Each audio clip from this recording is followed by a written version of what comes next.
Sa hapon pong ito ay tatalakayin ko mga halimbawa ng mga taong sumunod sa Diyos. Nagpakita, nag-demonstrate ng expressed obedience, and by so doing, mga kapatid, naranasan po nila yung immunity na kinakailangan po nila as a result of that obedience. I think we're going to share with you 6 of it. Okay? 6. But, dito po ay pag-usapan po natin. Okay? Simulan po natin yung halimbawa po ni Noah at ng baha. The story of Noah and the flood. Na ating babasahin po sa Genesis chapter 6, beginning verse 9 to 22. Tatagalugin po natin ang pagbasa nito. Ito ang kasaysayan ni Noe. Matuwid at mabuting tao si Noe noong kanyang kapanahunan. Nabuhay siya ayon sa kalooban ng Diyos. Siya ay may 3 anak na lalaki, sina Shem, Ham at Japheth. Maliban kay Noe, masasama ang lahat ng tao sa paningin ng Diyos at laganap ang karahasan sa lahat ng dako. Ito ang kalagayang nakita ng Diyos sa buong daigdig, namumuhay sa kasamaan ang lahat ng tao. Sinabi ng Diyos kay Noe, napagpasyan ko ng lipulin ang lahat ng tao sa daigdig. Umabot na sa sukdulan ng kanilang kasamaan, gugunawin ko sila kasama ng daigdig. Kaya gumawa ka ng isang malaking barko na yari sa kahoy na sipres. Lagyan mo ito ng mga silid at tahiran mo ng alkitran ang loob at labas nito. Ang barkong gagawin mo ay 135 metro ang haba, 22 metro ang luwag, and 13.5 metro ang taas. Bubugan mo ito at lagyan ng kalahating metrong pagitan mula sa bubong hanggang sa tagiliran. Gawin mong 3 palapag ang barko at lagyan mo ng pintuan sa tagiliran. Palulubugin ko sa tubig ang buong daigdig at malilipol ang lahat ng may buhay sa balat ng lupa. Ngunit ako'y gagawa ng kasunduan natin. Isama mo ang iyong asawa at mga anak na lalaki, pati mga asawa nila, at pumasok kayo sa barko. Magsasakay ka ng isang lalaki at isang babae ng bawat uri ng hayop at ibon upang magpatuloy ang lahi nila. Magsasakay ka rin ng tag-iisang paris ng bawat uri ng ibon at hayop at mga gumagapang sa lupa upang magpatuloy rin ang lahi ng mga ito.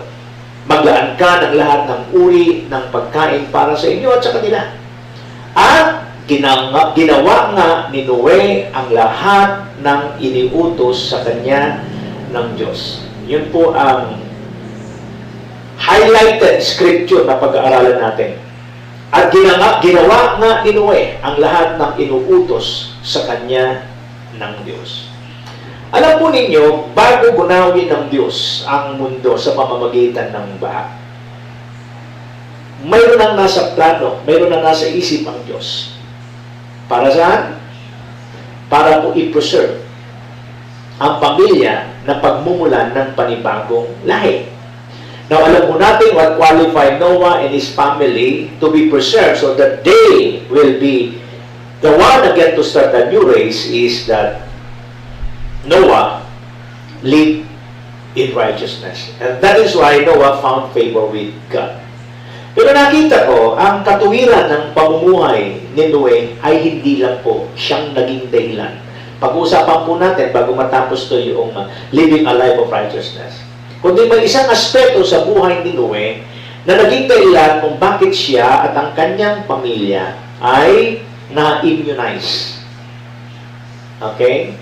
Na-proteksyonan, na-iligtas ng mga sandali na halos lahat ng tao sa buong mundo ay nagkakandang matay dahil po sa loob ng 5 buwang baha sa buong sanlibutan. At uulitin ko, it's not only the righteousness of Noah which secured his immunity. But the study of Noah will show us that explicit obedience is also one of the key that enabled Noah to secure that divine immunity. Mayroon pong 3 bagay dito sa kwento ni Noah na kung hindi po buo sa kanyang puso at isipan ang totoong pagsunod, that will disqualify him. That will disqualify him and his family to be saved and to be preserved from the flood. Without the commitment to obey God, ulitin ko, without the commitment to obey God, hindi po mararanasan ni Noe o Noah ang protection na yan. Hindi po mararanasan ni Noah yung pong immunity nakahanda mula sa Diyos para sa kanila. Alam mo ninyo, di ba nakalagay sa Bible that we are in the world, but we are not of this world. Tandaan po natin yan. Bagamat tayo ay nasa mundo, pero hindi tayo taga-mundo. Importante maintindihan natin to because the world in its desire will pass away. But the word of God will never pass away. Importante maintindihan natin to because the world, because of its sin, will be judged by God. At ayaw ng Panginoon na kung dumating ang sandali that when God judges the world, kasama tayo sa mahatulan.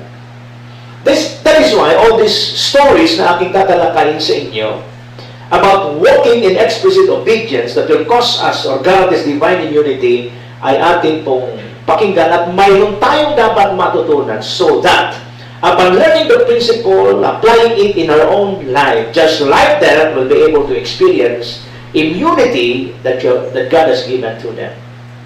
Tingnan po ninyo. Sa tingin niyo, madaling sundin ang instruction ng Panginoon kay Noah before the flood? Sa tingin niyo, madaling sundin? Now, remember in the book of Hebrews, Jesus Christ, as Son of God, learned obedience by the things He suffered. Madaling sumunod kung gusto mo pinagagawa sa iyo. Pero kung ma-realize mo na yung pinagagawa sa iyo ay napakahirap, baka magbago ang isip mo sa pagsunod. Now, I want you to understand God's instruction given to Noah that you're going to admire Noah's commitment in following the instruction of the Lord. He demonstrated explicit obedience that causes him and his family to be saved and preserved by that great flood. Tingnan po natin. Dito sa ating binasa, first instruction na binigay ng Panginoon kay Noah or Noe, is he needs to build the ark. Kinakailangan niyang magtayo ng barko. And this ark, o itong barkong to, 3 palapag. It's a very huge project. Yan po yung makita natin sa verse 14. Kaya gumawa ka ng isang malaking barko na yari sa kahoy, na cypress. Lagyan mo ito ng mga silid. Pahiran mo ng alkitran ang loob at labas nito. Verse 15, sinabi yung measurement.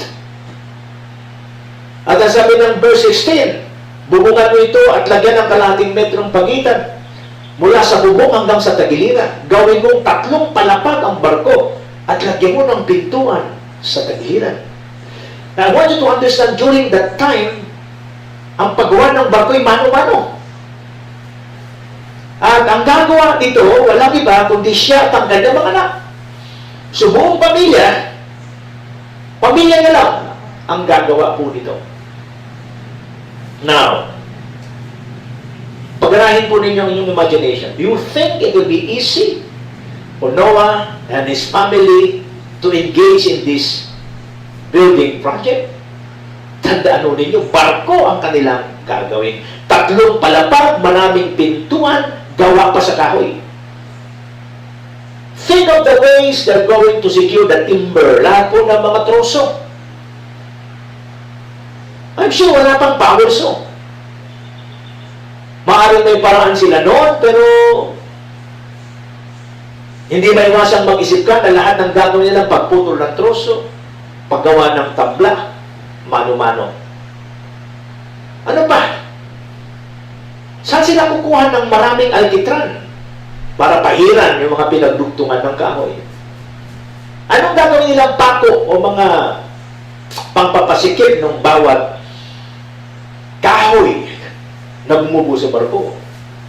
Yeros ang kukunin. So, building the ark is a very huge project.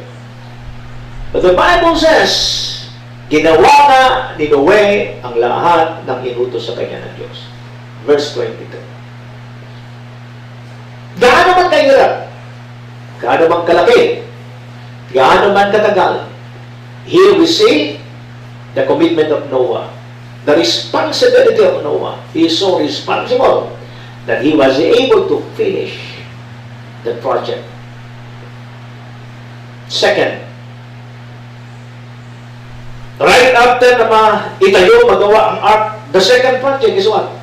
Bringing a pair of all living creature in the ark is another stressful project. Immediately after building the ark, completing the ark, God said to him, lahat ng mga hayop, bawat klase, hanapin mo, dalhin mo, babae, lalaki, pair by pair, ng lahat ng hayop na gumagapang dito sa lupa. Ay, hindi ko alam kung ilan po ang all living things that creeps along the ground. Pero tingin ko, thousands so ito eh. Mayroon akong napanood noon na pelikula, pangalan yata ay Noah's Ark. Doon daw po ang, hindi na siya nahirapang maghanap ng lahat ng klase ng hayop kasi by God's supernatural direction, intervention, lahat ng hayop na doon, pair by pair, ay kusa na lang papunta doon sa ark. Which is mas maganda pong isipin nyo, no? That yung supernatural intervention ng Panginoon ay kasama. Dahil kung gagawin ito ni Noah on his own thing and ability, it will be stressful. Imagine, lahat ng klase ng hayop, hahanapin mo pair by pair. Now, even if ito'y dinala na lang kung saan ng Panginoon nagpunta. Pero yung saan sila pupwesto doon sa ark. Yung pagkaklasify, pagkakategorya. Ay, kapatid, mahirap gawin ito. Diba? Sino yung magkakasama sa isang kwarto?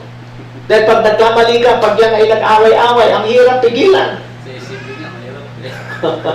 Mag-away lang yung mag-asawang leon o tigre, ayaw ko kung saan ka pupunta. But this is a very stressful project.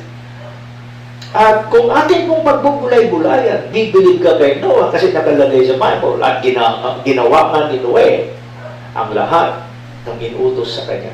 Gaano man kalaki, gaano man kahirap, gaano man katagal, bibilib ka kay Noe. He has that firm commitment of doing and completing what was commanded him to do. Explicit obedience to ang tawag dyan. Another thing, so building the ark, it's a very huge project. Bringing a pair of all living creature, a very stressful project also. Pangatlo, storing up food. Go for 5 months para sa pamilya mo. Para sa pagkain ng mga hayop. It's another gigantic project. Paano ito gagawin? You see, all the instruction given by God to Noah, I do believe kung si Noah po ay susunod lang in his own natural instinct, in his own natural ability and capability, sa abot po ng aking isip ngayon, imposibleng gawin ito ng isang pamilya. But naniniwala ho ako, gaano man kahirap, gaano man katagal, gaano man ka-imposible, ang pinagagawa ng Diyos sa isang tao. As long as that sees that commitment na ang taong yon ay gagawin, susundin. God is also committed to help that person fulfill his commitment to obey and to finish, complete his obedience.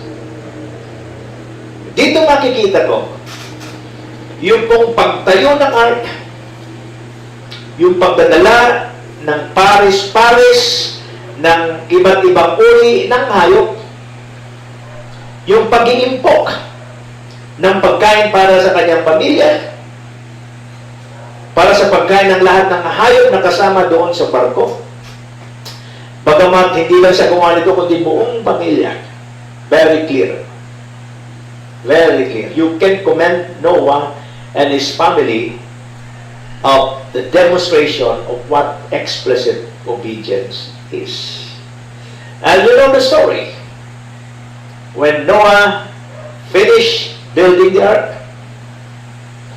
when the bringing of pair of all living creature was completed, when all the food needed by them, included the food of all the animals in the ark, was completed.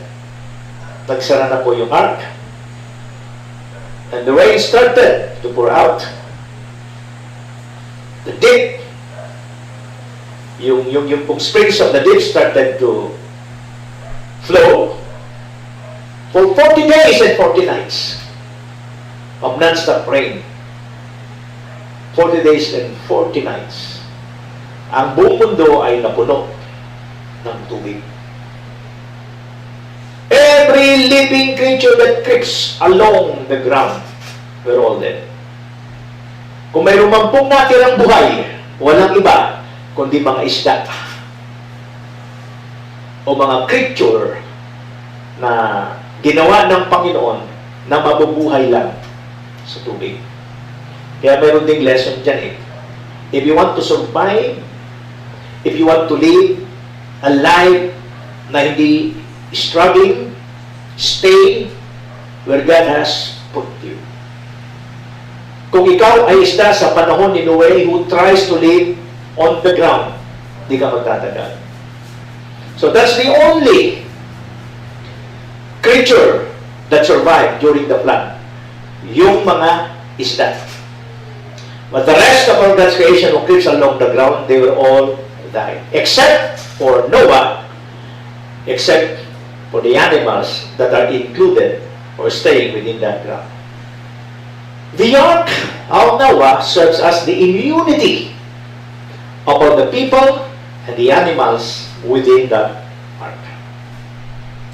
But that immunity that protect them from destruction is the result of what?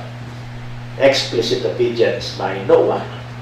And together with his family, it demonstrates that explicit obedience by how? Building a huge building project, gigantic project. Hello? Bringing all paradise of all the living creature. At yung pong pag-iimpok ng pagkain nila sa loob ng 5 buwan. It's a big project. Isang klase ng instruction o utos na kung ang commitment natin sa pagsunod is very mediocre or average. Maaaring sumunod ka, pero wala pa sa kalagitnaan, bibigay ka na. Maaaring sumunod ka, pero sa sandali na pinapawisan ka na, sa sandali na nararamdaman mo na yung stress sa pagsunod mo, hindi mo natatapusin yun. Ang pinakikita ko sa inyo rito, God is looking for a quality of obedience. Like the quality of obedience of Noah, which is explicit obedience, because this will guarantee our immunity. Another example, Moses and the Passover. Balikan mo natin ang Exodus, kasi dito sa Exodus, alam ko madalas yun na itong napapakinggan dahil ito po ang kadalasan natin ginagamit. Pero mas maganda pong huwag tayong magsasawa sa pagbasa ng Biblia, maski na ito'y paulit-ulit. Kasi mas maganda nga ho na paulit-ulit natin binabasa to kasi nagiging pamilyar ito sa atin. Ibig sabihin, pag pamilyar na, nandun na, okay, pag ikaw ay nakikinig at mayroong nangangaral, binanggit po yung talata at istorya, maski wala kang Biblia, dahil alam mo na ito, still, habang nagbabasa sila, nakukonfirm ito sa iyo kasi yung salita ng Diyos ay nandun na sa consciousness mo. So, Exodus chapter 12. Exodus chapter 12, verse 1 to 13. Sinabi ni Yahweh kay Moses at Aaron sa Ehipto, mula ngayon, ang buwang ito ang siyang magiging unang buwan ng taon para sa inyo. At sabihin niyo sa buong sambahayan ng Israel na sa 10 araw ng buwang ito, bawat pamilya ay pipili ng isang tupa o batang kambing para sa kanila. Kung maliit ang pamilya at hindi makakaubos ng isang buong tupa, magsasalo sila ng malapit na kapitbahay sa hindi rin makakaubos ng isang buo. Ang dami na magsasalo-salo sa isang tupa ay babagay sa dami ng makakain ng bawat isa. Kailangan lalaki ang tupa o ang kambing. Isang taong gulang, isang taong gulang, walang kapintasan. Alagaan ito hanggang sa 14 ng buwan. At sa kinagabihan, sabay-sabay napapatayin ng buong bayan. Ang kanilang inalaga ang hayop. Kukuha sila ng dugo nito at ipapahid ng magkabilang poste at itaas ng pintuan ng bahay na kakainan ng kinatay na hayop. Sa gabi rin iyon, lilitsunin at kakainin kasama ng tinapay na walang pampalsa at ang mapapait na gulay.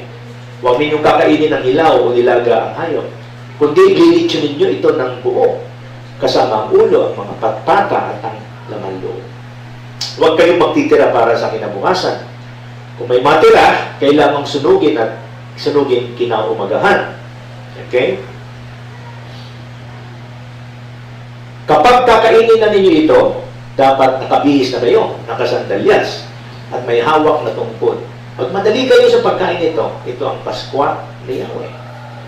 Sa gabi niyon, lilibutin ko ang buong Ehipto at papatayin ang lahat ng panganay na lalaki, maging tao man o hayop, at paparusahan ko ang lahat ng Diyos-Diyosan.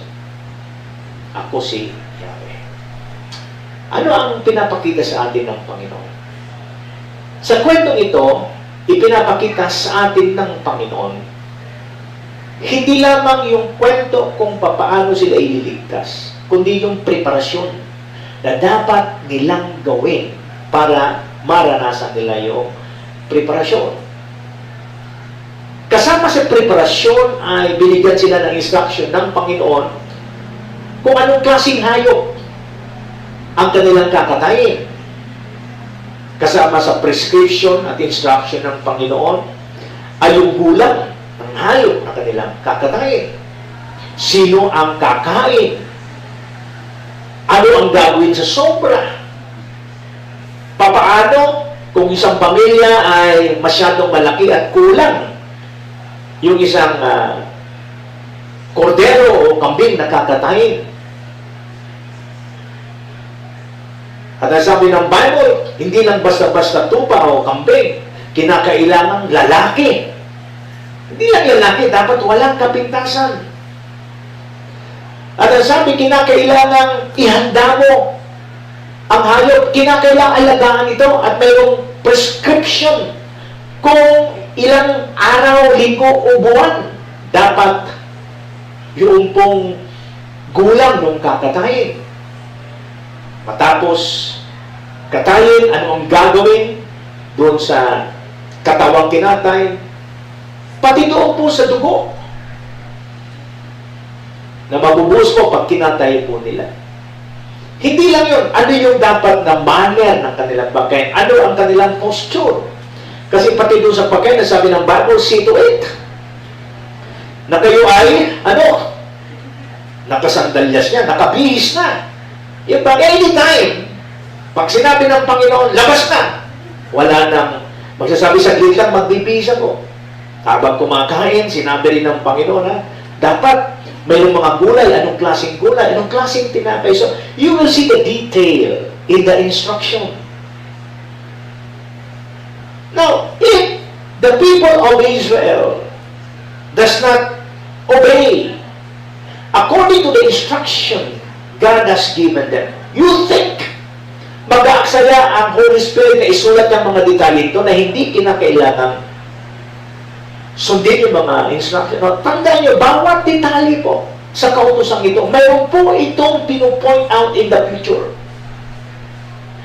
Bawat mga salita, bawat mga ingrediente, bawat elemento sa prescription na binigay ng Panginoon kay Moses sa bansang Israel, it all points out to Jesus Christ, who is the Lamb of God that takes away the sin of the world. Failure to obey, failure to comply with the instruction might forfeit the blessing na nakahanda para sa kanila. Well, isang bagay na alam ko, pag ikaw inuutusan, kung kaya mong i-refuse, kung kaya mong mag-disobey sa maliit na instruction, mga kapatid, magagawa mo rin mag-disobey sa mas malaking instruction. Ulitin ko, kung sa maliit na instruction, magawa mong mag-disobey, wala pong dahilan para hindi ka mag-disobey sa malaking instruction. Isa po sa instruction ng Panginoon habang ang angel of death ay lumalakad at pinapatay ang mga firstborn son ng tao at hayop sa bansang Israel. They should stay within their houses. Walang lalabas. Paano ito yung tipo ng isang Israelita na pasaway? Curious ka, bakit nagsisigawan? Bakit nag-iiyakan? Ha? Lalo po tayo mga Pilipino, masyado tayo kusisero Pag meron kang narinig na talagang hindi maaaring hindi maaaring lumutang ka, hindi maaaring hindi ka lumabas. But God saying, stay within the house. What if lumabas sila? Because they disobey. Naniniwala ako, they will be exposed sa doon sa angel of death na yun. At malamang yung pong instrumento ng Diyos na naging na ng pagkamatay ng mga firstborn son, ng tao at ng hayop, is in the form of a deadly virus na hindi kinakailangan pag tinamaan ka, nangangailangan ka pa ng 14-day quarantine. I don't think so. Maaaring sandaling ma-expose ka sa virus and instantly, you will be dead. So what if kung ikaw isang tao from the people of God na pasaway? Hindi ka sumusunod sa anong klaseng hayop ang kakatayin, hindi ka susunod sa kung anong klaseng tinapay, hindi ka sumusunod sa klase ng kasuotan dapat. So, any form of disobedience na nagsimula sa maliit na bagay, tiyak ko, magagawa rin natin mag-disobey sa malaking bagay. And that will expose you. Saan? It will expose. Disobedience will expose you. To what? To danger. You will be stripped off of God's protection. See, makikita po natin, not one single Israelites died. Why? Because of their explicit obedience. Ano nangyari? They are immune. They are protected from the angel of death. That was the story. Pillar of fire and cloud by day. Tingnan po natin ang story nito. Exodus 13. Exodus 13, beginning verse 20 to 22. Alam po ninyo, ang istoryang ito'y sunod-sunod eh. Exodus chapter 12 speaks of the Passover. Right after they were delivered from Egypt, punta na sila doon sa wilderness. Now, wilderness is also a place where anybody cannot survive long.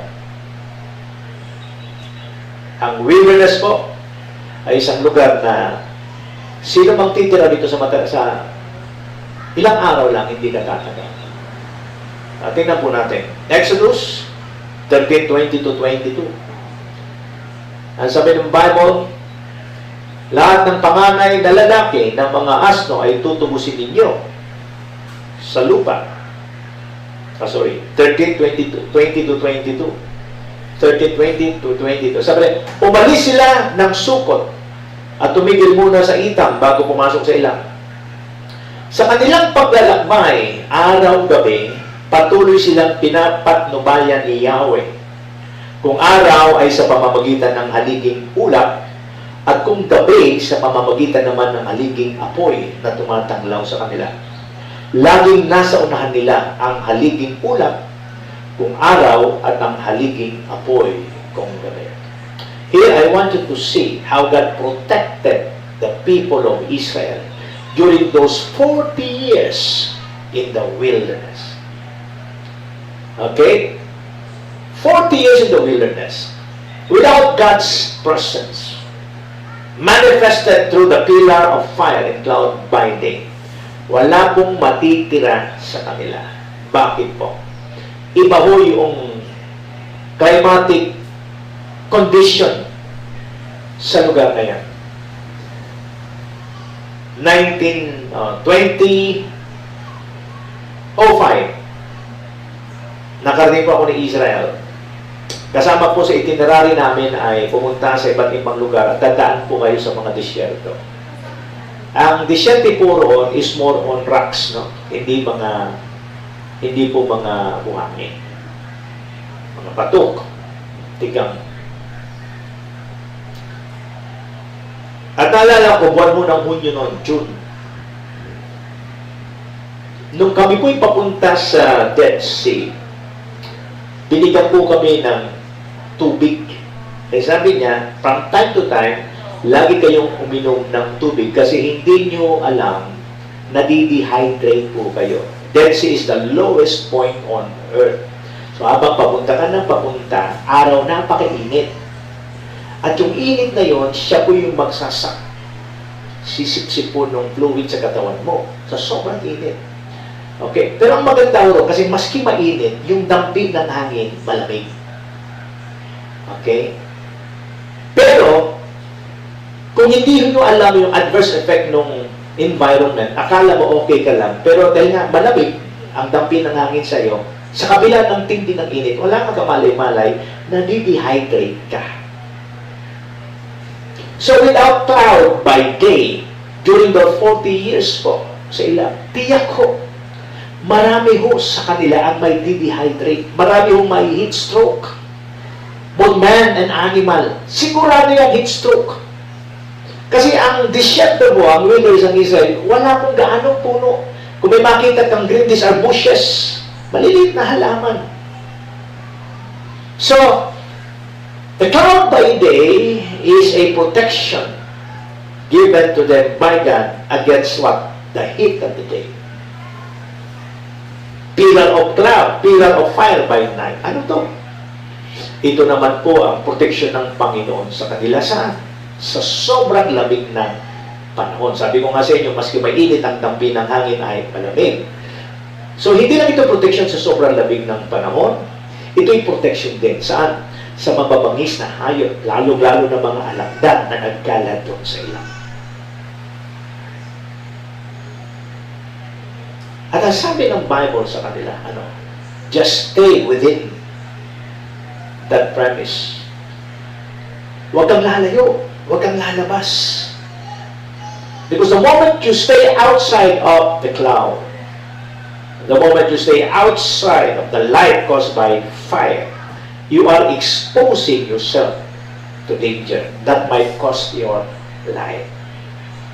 The story of the pillar of fire and the cloud by day sa buhay ng mga Israelita during those 40 years of wilderness experience give us an idea how God provided for them divine immunity.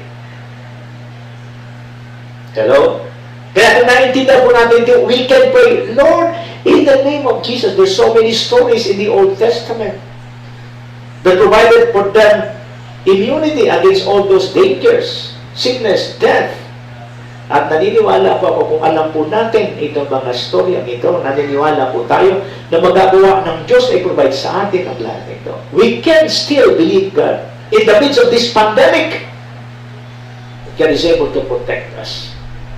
Because God has so many prescription of immunity na kailangan po natin yun. So Jesus with His disciple in the boat. Let's read Luke chapter 8, verse 22. Luke chapter 8, verse 22. Akala ko natin, mga kwento lang to, but there are principles. 22 to 25. Isang araw, si Jesus kasama ang kanyang mga alagad ay sumakay sa isang bangka. Sinabi niya sa kanila, tumawid tayo sa ilayo. At gano'n niya ang ginawa nila. Nang sila ay naglalayag na, nakatulog si Jesus. Bumugso ng isang malakas na bagyo at ang bangka ay pinasok ng tubig. Kaya sila ay nalanganib na lumubog. Nilapitan niya siya ng mga alagad at ginising, Panginoon, lumulubog na po tayo. Sabi nila, bumangon si Jesus at pinatigil ang hangin at ang malakas na alon. Tumahimik naman ang mga ito at bumuti ang panahon.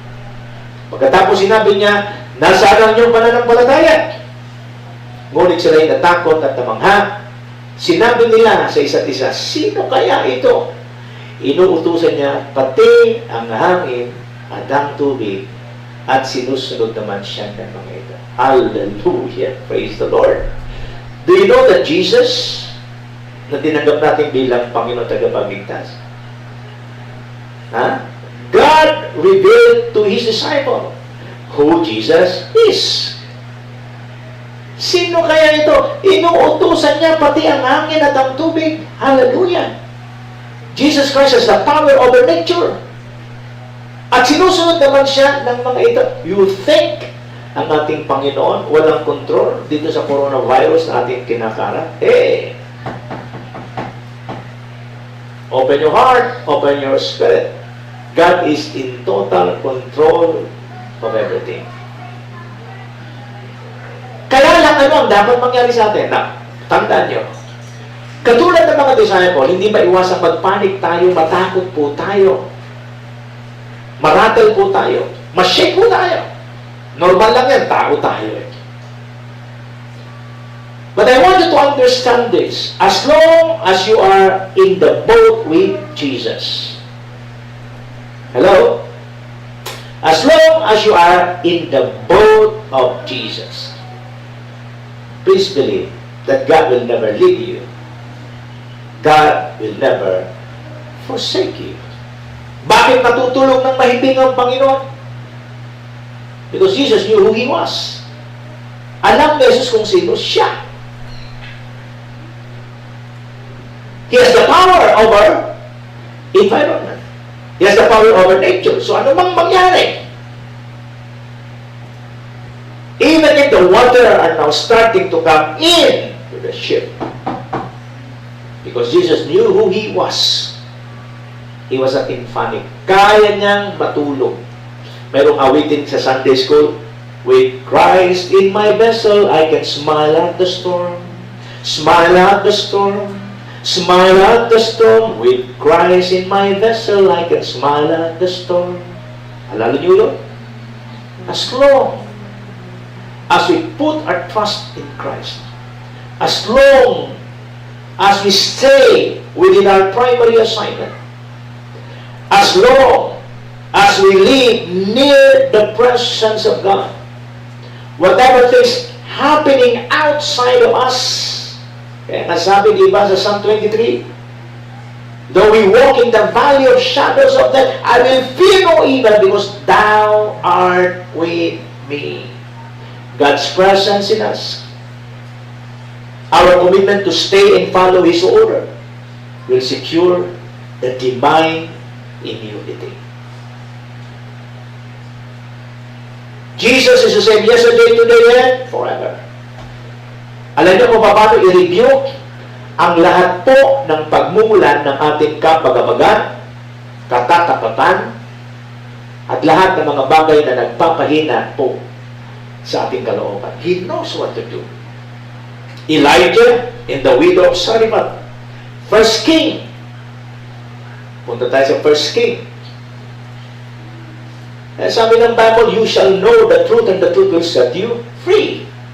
Isang malaking problema lang, pagtamad po tayong alamin mula sa salita ng Diyos, ang mga bagay na nararapat sa atin, na magliligtas po sa atin. 1 Kings 17:1-6. Ito naman po ay kwento kung paano na ang isang lingkod ng Diyos is immune from famine.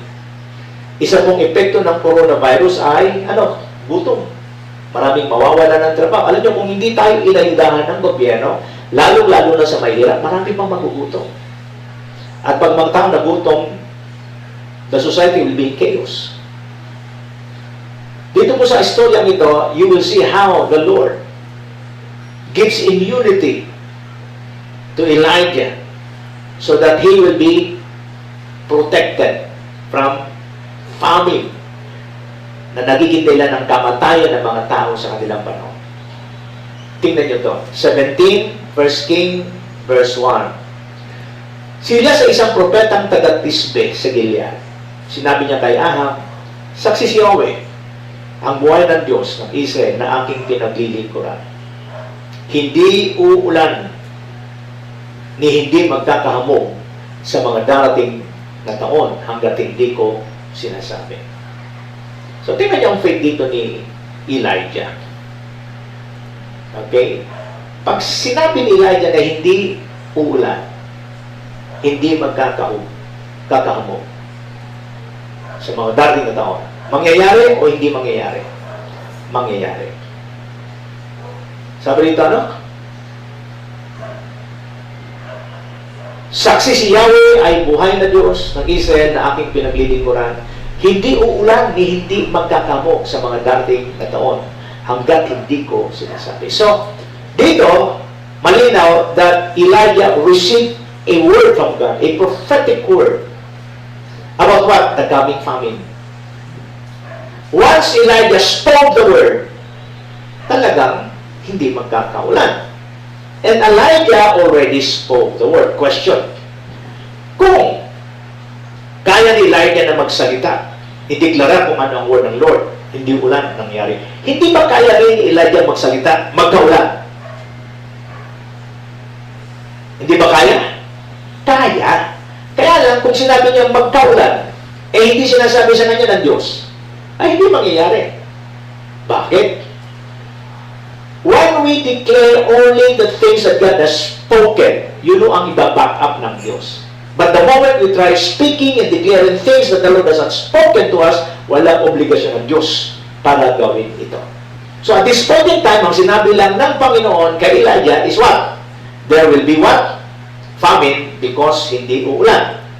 Verse 2. Pagkatapos sinabi ni Yahweh kay Elias, umalis ka rito at magtago ka sa batis ng Karet sa silangan ng Jordan.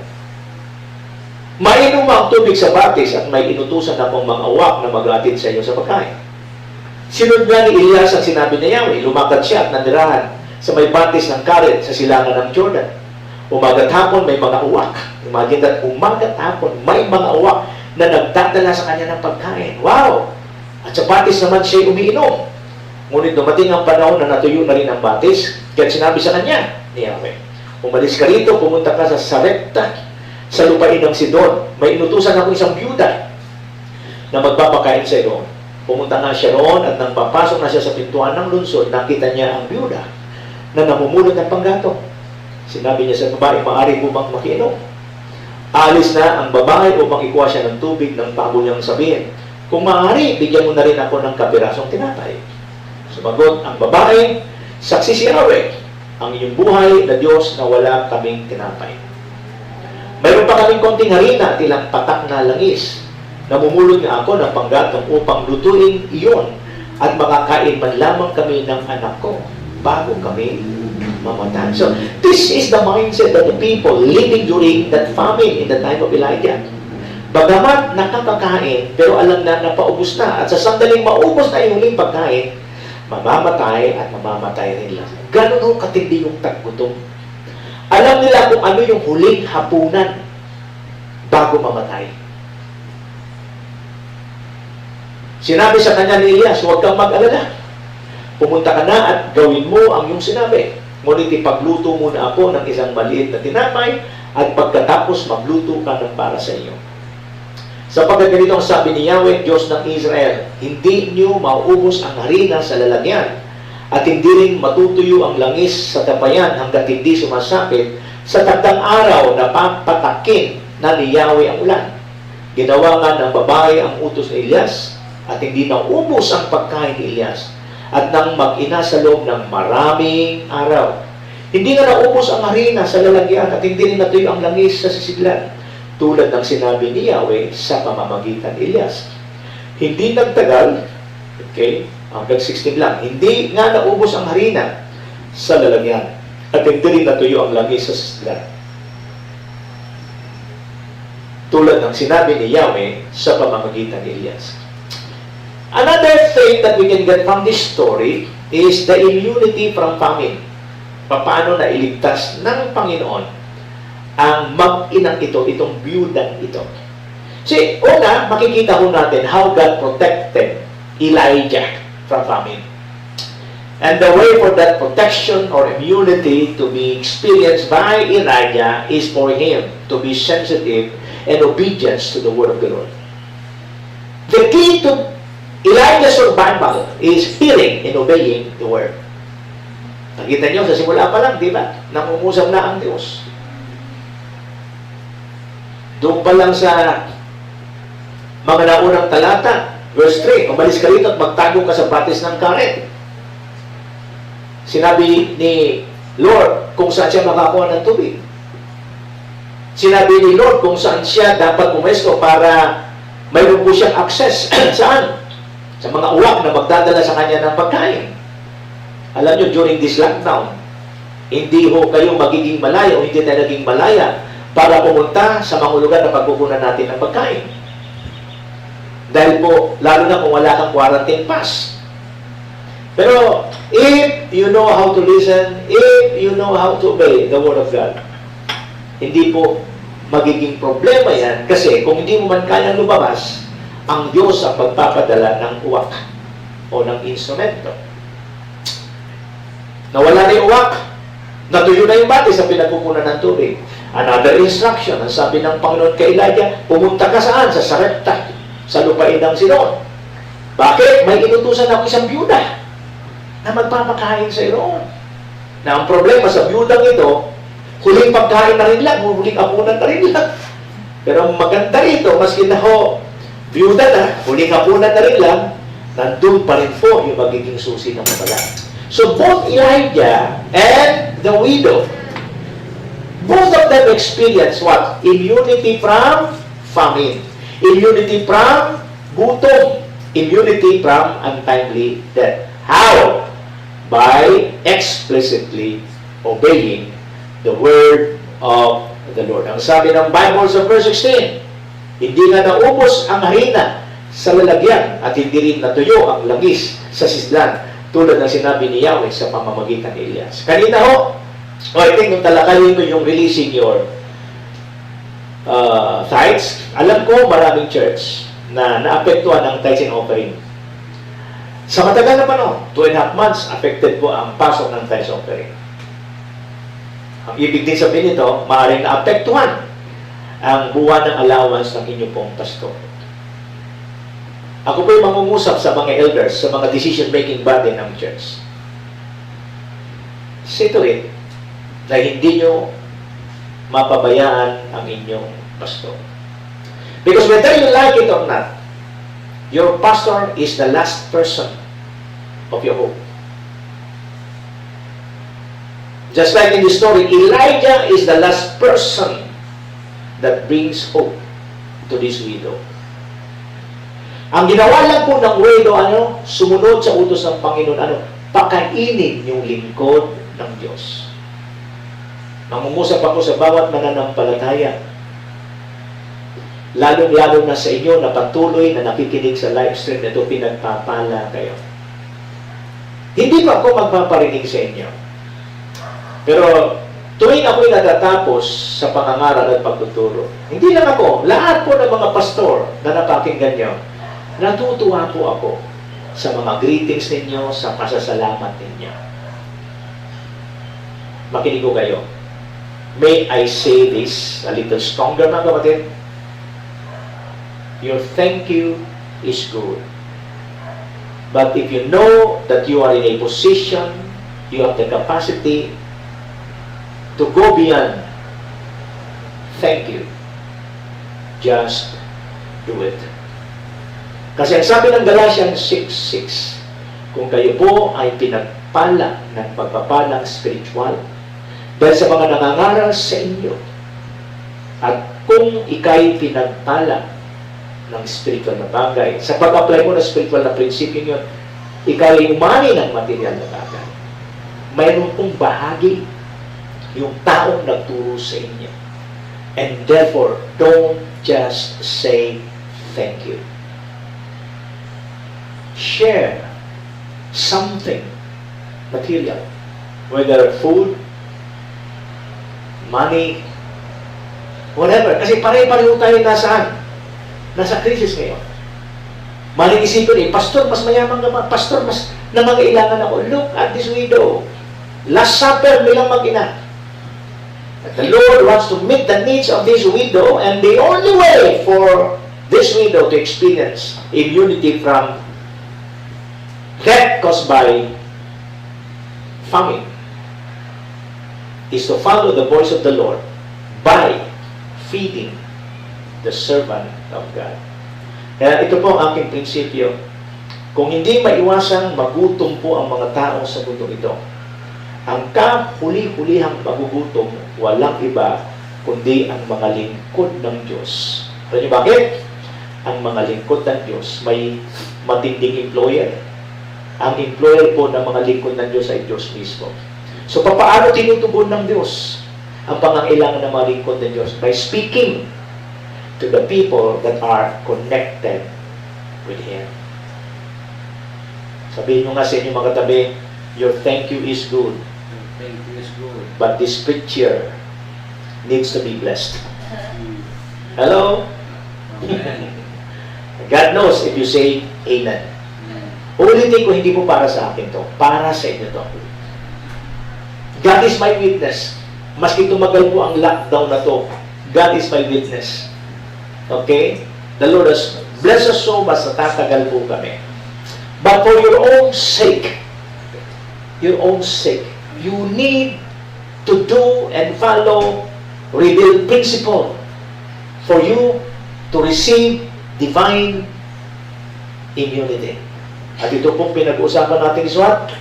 Immunity from famine, immunity from untimely death, dahil wala na po tayong makain. This coronavirus thing, hindi lang po sakit sa physical ang dala-dala. Sakit din sa bulsa. So, kung nakikinig kayo sa akin ngayon, pinagpapala kayo ng salita ng Diyos, you explicitly obey the principle found in Galatians 6:6, and today I am declaring in the name of Jesus Those who will follow, those who will obey in Jesus' name, as they explicitly obey, they will instantly, immediately experience, Lord God, the blessing of an immediate and completed obedience in Jesus' name. Amen. Now, lastly, let's go to the example of a disobedient man or person. Saan? Sa utos ng Panginoon. Ito po yung warning sa atin. Okay? It's found in Jonah chapter 1 verse 17. Jonah. We studied the life of Jonah. Last story sa ating pag-aaral. Okay. Chapter 1 verse 1 to 17. The whole chapter. Ang aklat na ito ay naglalaman ng mensahe ni Yahweh sa pamamagitan ni Jonas na anak ni Amittai. Isang araw, sinabi sa kanya ni Yahweh, pumunta ka sa Ninive na isang malaking lungsod at sabihin mo sa mga taga roon na umabot na sa aking kaalaman ang kanilang kasalanan. So, time and time again, makikita ho natin dito na bawat bansa, bawat tao, bawat bansa ay mayroong sagad. Ika nga, yung talagang tolerable corporate sin. At pag naabot na yung tolerable corporate sin, wala nang magagawa ang Diyos kundi ibagsak po sa kanila yung hatol. Sa halip na sumunod, this is the problem of Jonah. Instead of explicit obedience, ibinasya ni Jonas na takasan si Yahweh. Nagtungo siya sa Joppa. At doon ay nakatagpo ng isang barkong patungo sa Tarsis. Pagkatapos sa magbayad ng pamasahe, sumakay siya sa barko upang maglakbay kasama ng iba pang mga pasahero patungo sa Tarsis.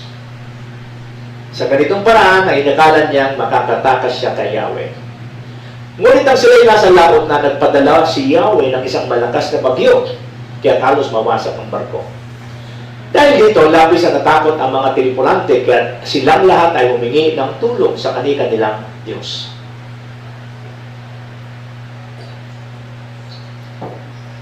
Pagkatapos, hinihulog nila sa dagat ang mga kargamento para gumaan ang sasakyan. Samantala si Jonas naman ay mahimbing na natutulog sa isang sulok sa ibabang palapag ng barko. Kita siya ng kapitan at ginising, "Ano't nagagawa pang matulog? Bumangon ka't manalangin sa Diyos. Baka sakaling kaawan niya tayo at iligtas sa kamatayan." Nag-usap-usap ang mga tripulante. Magpalabunutan tayo para malaman natin kung sino ang dahilan ng lahat ng ito. Gayon nga ang kanilang ginawa at nabunot ang pangalan ni Jonas. Kaya sila kinausap nila, "Sabi mo sa amin kung sino ang dapat sisihin sa nangyayaring ito. Anong ginagawa mo rito? Saang bansa ka galing? Taga saan ka at anong lahi mo?" Sumagot si Jonas, "Ako ay isang Hebreo at sumasamba ko kay Yahweh, ang Diyos ng kalangitan na lumikha ng dagat at lupa." Sinabi ni Jonas na tinatakasan niya si Yahweh. Nakadama ng matinding takot ang mga nakarinig, sinabi nila kay Jonas na napakalaking kasalanan ang ginawa. Lalong lumakas ang bagyo. Kaya tinanong nila si Jonas, "Ano ang dapat namin gawin sa iyo upang para mapayapa ang dagat?" "Ihagis niyo ako sa dagat at papayapa ito. Alam kong ako ang dahilan kaya nagkaroon ng ganitong kalakas na bagyo." So dito makikita natin that disobedience will attract what? Climatic condition. Adverse climatic condition. Disobedience will what? Attract the devourer. Disobedience will attract what? The destroyer. Sabi dito, alam kong ako ang dahilan kaya nagkaroon ng ganito kalakas na bagyo. Ngayon pa man sinikap ng mga tripulante na itabi ang barko, ngunit wala silang magawa sapagkat lalong lumalakas ang bagyo. Kaya nanalangin sila kay Yahweh ng ganito, "Yahweh, huwag po ninyo kaming hayaang mamatay dahil sa gagawin namin sa taong ito. Huwag po ninyo kaming parusahan kung mamamatay man ang taong ito. Kayo po ang may pananagutan dito." Pagkasabi nito, binuhat nila si Jonas at tinihagi sa dagat. Agad namang pumayapa ang dagat. Dahil dito, nagkaroon sila ng matinding takot kay Yahweh, kaya't sila'y nag-alay ng handog at nangakong maglilingkod sa Kanya. Sa utos ni Yahweh, nilamon si Jonas ng isang dambuhalang isda at siya'y nanatili ng 3 araw at 3 gabi sa tiyan nito. See, the story of Jonas is the story of disobedience. The story of Jonas is a story of a resistant missionary. The story of Jonas is a story of delayed disobedience. It is also a story of the consequence of that disobedience, delayed obedience, and uncompleted obedience. Tandaan nyo to, delayed obedience, incomplete obedience is still disobedience. And every disobedience has corresponding consequence. In the case of Jonas, the consequence is that through his disobedience, he attract what? He exposed himself to real danger. Hindi lang siya, kundi yung kasama niya sa barko. Bakit ano bang problema ni Jonas? Ano sinabi ng Panginoon kay Jonas? Nasabi ng Panginoon kay Jonas, Jonas, pumunta ka sa Ninive, ipangaral mo ng aking salita. Ang problema po is, bias po si Jonas sa mga taga-Ninive, galit siya sa mga tao sa Ninive. At alam niya, pag nangaral siya, baka maligtas pa mga taga-Ninive. Ayaw niya. Punta siya sa pier, sa Joppa. Sa halip sa Ninive, ang barkong sinakyan niya, sumakay siya sa barko papunta ng Tarshish. Ang isang malaking problema ni Jonas, ang laki po ng karatulan ng barko, Tarshish, hindi Ninive. Sabi ng Lord, disobedience. Disobedience! Disobedience! Makita natin how the Lord dealt Jonah because of disobedience. Disobedience will strip you of immunity. Kaya nga, dito po sa ating pinag-uusapan ngayon mga kapatid, pang-lima pong prescription of our divine immunity is walking and demonstrating your explicit obedience. Our ability to secure immunity from untimely death caused by sickness, caused by drought, caused by famine, and climatic destruction will depend on our explicit obedience. Mga kapatid, uulitin ko po sa inyo. By the grace of God, I'm studying the scripture. I'm doing everything I can to deliver it to you as clear as possible. Para matulungan po kayong gawin ito immediately, explicitly, so that you will be able to secure immunity sa gitna ng pandemic ngayon. Mga kapatid, tulad ng mga nauna, let us obey what God has plainly, explicitly revealed to us. By demonstrating walking in explicit obedience, you will be able to secure that divine immunity. Let us pray. Father, we thank you for your goodness and for your faithfulness. We thank you for the brothers and sisters, every families who are watching this daily live stream. To whom much is given, much is required. We're thankful, Father God, for the privileges, Lord God, of immersing ourselves to the fresh manna from heaven. And therefore, Father God, tulad nga na sinabi mo sa iyong salita, to whom much is given, much is required. If there are group of people, dapat itong unang makaranas ng immunity ito, walang iba kundi kami na ngayon ay nakatunghay at nakikinig. And I pray in Jesus' name, release, O God, the grace that we need in order for us to apply all this prescription for our divine immunity. While the world is waiting for the discovery of this vaccine that will bring immunity, praise the name of the Lord. You are already revealing to us spiritual immunity na magbibigay din sa amin ng immunity in the natural. We bless your name. We lift your name on high because of this revelation. And I pray every family who believe, receive this principle will be covered by the blood of Jesus. Through this principle, immunity will be our portion. In Jesus' mighty name. Amen, Amen, and Amen. God bless us all. May dalawa po tayong prescription. Continue to follow this teaching. And I am sure the moment we apply this principle, 7 of them, if we are going to apply it in our life, even if hindi pa ho tayo mabakunahan ng vaccine na yon, kay mas makapangyarihan po ang immunity ito that is being prescribed to us in the Scripture. God bless us all. See you next streaming. Were you blessed with the message today? If so, please like, subscribe, and hit the bell button below for updates. Thank you for watching and see you next streaming.